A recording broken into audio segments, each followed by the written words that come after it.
बहू बनी ड्राइवर। मंजित की शादी रोहन से होती है। रोहन को नशे की बुरी लत लगी होती है। एक दिन, अरे माँ, मेरा एक साइड का शरीर काम नहीं कर रहा है। मैं आज खेतों में कैसे जाऊंगा? अरे बेटा, ऐसा ना बोल। तेरे पापा के जाने के बाद से तू ही घर चलाने का सहारा है। मैं डॉक्टर को बुला लाती हूँ। देखिए बहन जी, रोहन के शरीर के एक साइड में लकवा है। अब वो कभी ट्रैक्टर नहीं चला पाएगा। घर में मनहूसियत का माहौल हो जाता है। लीजिए माँ जी, रोटी खा लीजिए। अरे बेटा, मुझे तो भविष्य की चिंता हो रही है। मेरा एक ही बेटा है और वो भी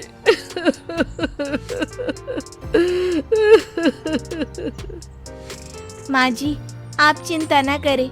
जब तक ये बीमार है मैं खेत जाकर काम कर लिया करूंगी। वैसे भी नशे के कारण इनका शरीर काफी कमजोर हो गया है। अगले दिन मंजीत खेत में जाकर काम कर शाम को घर लौटती है।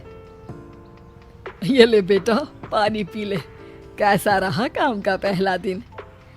माँ जी, काम तो ठीक है, लेकिन मैं अगर ट्रैक्टर चलाना सीख लूँ ना तो काम और भी आसान हो जाएगा। अरे बेटा, दुनिया क्या कहेगी कि औरत होकर ट्रैक्टर चला रही है?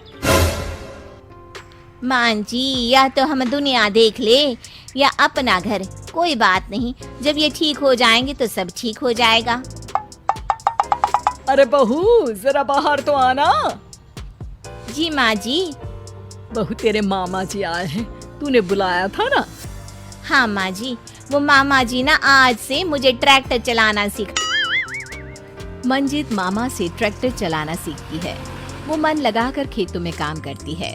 और एक दिन, माँ जी, पता है इस बार पूरे गांव में सबसे ज्यादा फसल का उत्पादन हमारे खेतों में हुआ है।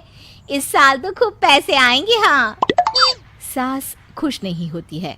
वो चुपचाप वहाँ से जाने लगती है। तभी मंजित उसे रोक लेती है। क्या हुआ माँ जी, आपको खुशी नहीं हुई? बेटा, आज डॉक्टर साहब बोल रहे थे कि रोहन के ठीक होने के लिए 5 लाख रुपए की जरूरत है। समझ नहीं आ रहा क्या करूं।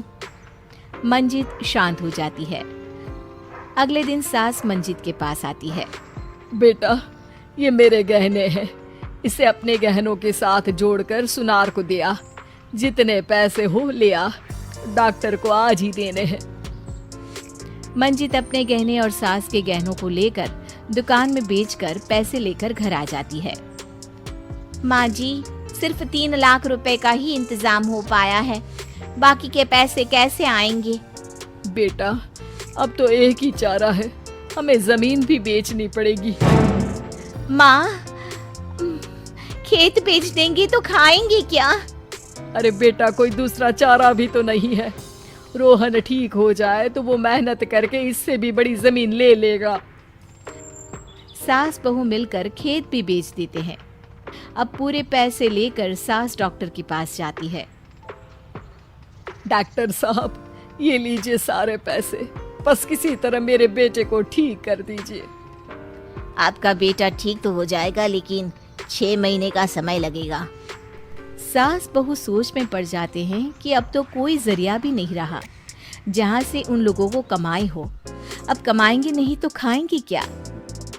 माँ जी, मेरे माता पिता ने लड़की होने के कारण मुझे ज्यादा पढ़ाया लिखाया नहीं, लेकिन ट्रैक्टर चलाना सीखकर मैं कुछ काम करने के लायक तो हो ही गई हूँ।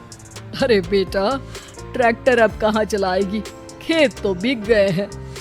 माँ जी, मैं किसी और के खेतों में दिहाड़ी में काम कर लूंगी, कुछ तो पैसे आएंगे ही ना। ये कहकर मंजित काम करना शुरू कर देती है। जैसे तैसे उन पैसों से गुजारा चल ही रहा था। माँ जी, पास के अस्पताल से मुझे नौकरी के लिए ऑफर आया है। पैसे भी ये 4 गुना ज्यादा मिलेंगे और अब खाने पीने दवाई के साथ हम कुछ पैसे भविष्य के लिए भी जोड़ पाएंगे। लेकिन काम क्या है बहू? माँ जी, मुझे अस्पताल की एम्बुलेंस चलानी है। अरे, तू तो मेरी बहू नहीं, बेटा है। बेटा, जरूर जा बेटा। और हाँ, तूने पूरे गांव में एक मिसाल कायम कर दिया कि हर काम हर कोई कर सकता है। उनके लिए लड़की या लड़का होने की कोई जरूरत नहीं। मंजित मन लगाकर काम करना शुरू कर देती है। आगे जाकर वो खुद का एम्बुलेंस भी खरीद लेती है और अब तो उसका पति भी ठीक हो जाता है और सब पहले से भी ज्यादा खुशहाल जिंदगी जीने लगते हैं।